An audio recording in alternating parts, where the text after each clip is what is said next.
आज के स्टोरी बहुत ही खास होने वाले हैं, तो इस स्टोरी को ध्यानपूर्वक जरूर सुने। तो चलो स्टार्ट करते हैं।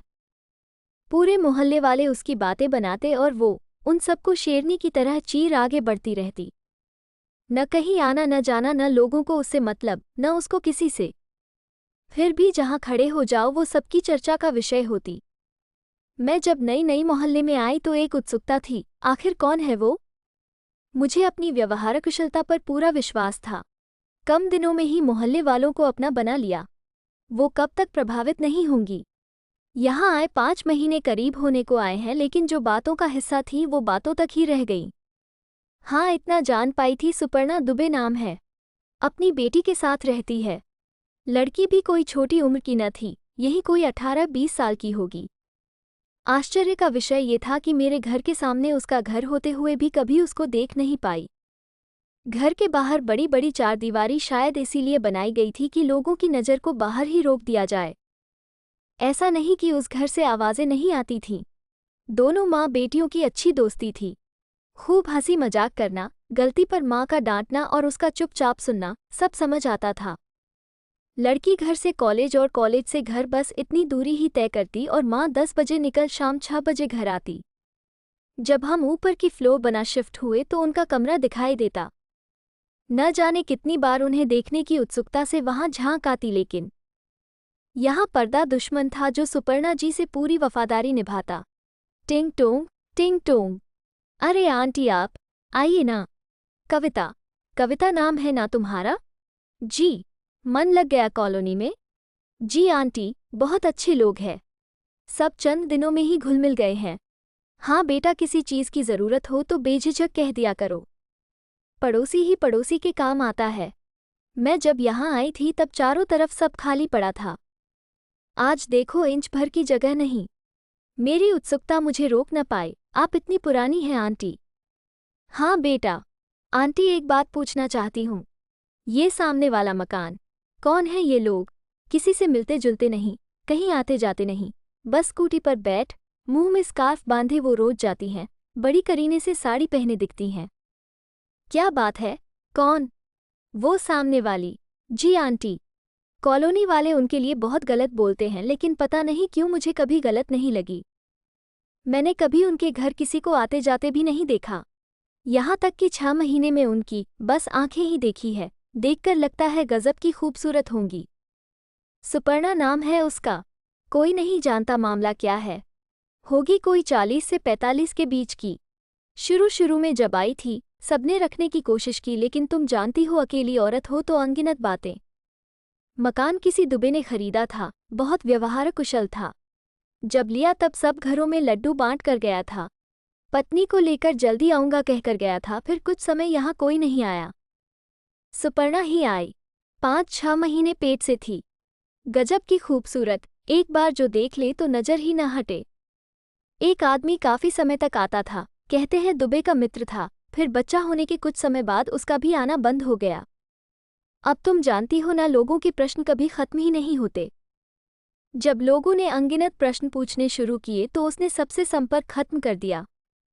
कोई नहीं जानता कौन है, कहते हैं दुबे की रखैल थी। किसी ने कहा उसने भागकर इससे शादी कर ली, तो घरवालों ने संबंध खत्म कर लिए। कोई कहता बच्चे का वास्ता देकर इसने दुबे से मकान हड़प लिया। यहाँ तक भी सुनाई में आया दुबे मर गया है। जितने मुंह उतनी बातें। कहते हैं माँ बाप मकान देकर इससे पिंडा छुड़ाकर बेटे को साथ ले गए।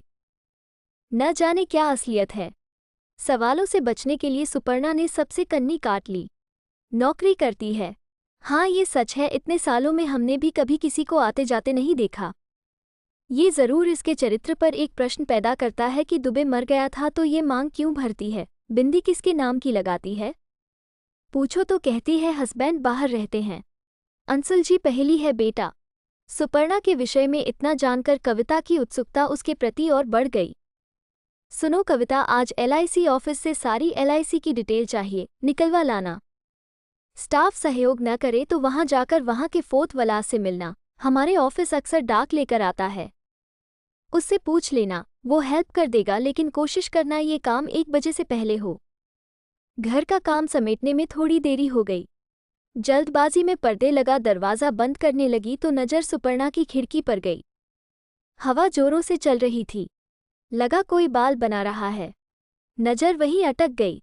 जब पर्दे ने उसे परेशान करना शुरू किया तो उसने पर्दा एक तरफ का सरका दिया। शीशे के आगे खड़े हो लंबे काले घुंघराले बाल करीने से बनाए। बिंदी लिपस्टिक सब लगा खुद को निहारने लगी। जिस सुंदरता का सिर्फ सुना था, आज 6 महीने बाद दर्शन का मौका मिला। विचार सीधे यही आया, कितना बदनसीब होगा जो इस खूबसूरत सी पत्नी को छोड़ विदेश में बैठा है। इतने में पतिदेव का फोन आया। न जाने कितनी घंटियां बजा चुके थे। कविता पहुंच गई? नहीं, बस जल्द ही पहुंच जाऊंगी। ऑफिस पहुंची तो वहां बहुत भीड़ थी और समय कम, तो सीधे 4th क्लास कर्मचारी से मिलने पहुंची। जी मैडम, 4 नंबर सीट पर जो मैडम बैठती हैं उनके पास चले जाना, काम आसानी से हो जाएगा। थोड़ा इंतजार करें, आज वो थोड़ा देर से आएंगी। जैसे ही कविता मैडम के पास पहुंची तो उसकी आंखों में खो गई। चिर परिचित सी आंखें। कौन है ये? जी कहिए, क्या मैं आपकी कोई मदद कर सकती हूँ? जल्दी बताइए, मुझे फिर निकलना है। कविता का काम मैडम ने जल्दी करवा दिया। धन्यवाद आपका। आप नहीं होती तो न जाने कब। हमारा काम है मैडम, कुर्सी में इसलिए ही बैठे हैं। चलिए फिर मुलाकात होगी, आज मैं जल्दी में हूँ। कविता बिना कुछ बोले उन आंखों में खोई रही। स्कूटी लेकर जाने लगी तो दूसरी तरफ से आ रही स्कूटी से अचानक टकरा गई। ओह, मुझे माफ़ कीजिएगा। अरे मैडम, आप रियली सॉरी। स्कूटी से गिरने की वजह से पाँव में थोड़ी मोच आ गई थी। आप चिंता मत करिए कविता जी, मैं ठीक हूँ। गिरी हूँ तो थोड़ा झटका तो लगेगा ही। मैं आपके घरवालों को इन्फॉर्म कर देती हूँ। नहीं प्लीज़, आप स्टाफ वालों को कह दीजिए, मदद को आ जाएंगे। घर में बिटिया अकेली होगी, सुनेगी तो घबरा जाएगी। और कोई नहीं, पति बाहर रहते हैं। आपका शुभ नाम? सुपर्णा दुबे। ओह, सारा स्टाफ सेवा में हाजिर था, लेकिन कविता मुश्किल से मिले मौके को छोड़ना नहीं चाहती थी। देखिए, मना मत कीजिएगा, मैं आपको घर छोड़ दूंगी तो मन का बोझ कुछ हल्का हो जाएगा। कहाँ रहती है आप? जैसे जैसे सुपर्णा बताती गई, बिल्कुल अनजान बनी कविता उसके बताए रास्ते पर चलती गई। बस यही है मेरा घर। गेट खोला तो प्यारी सी सुपर्णा जी की बिटिया। मम्मा, क्या हुआ? घबराओ नहीं, कुछ नहीं हुआ है आपकी मम्मा को, ठीक हो जाएंगी।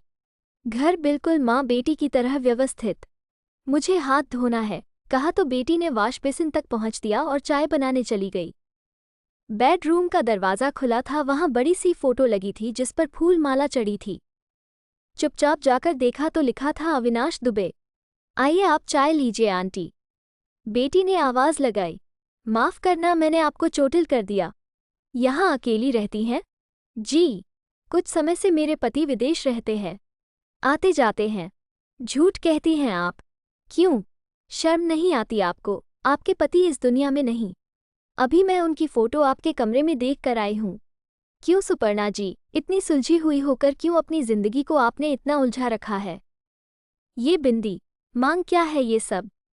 जितनी देर में आपको जान पाई हूँ, आप बहुत सौम्य महिला हैं। दिखने की ही नहीं, बातों में भी खूबसूरत।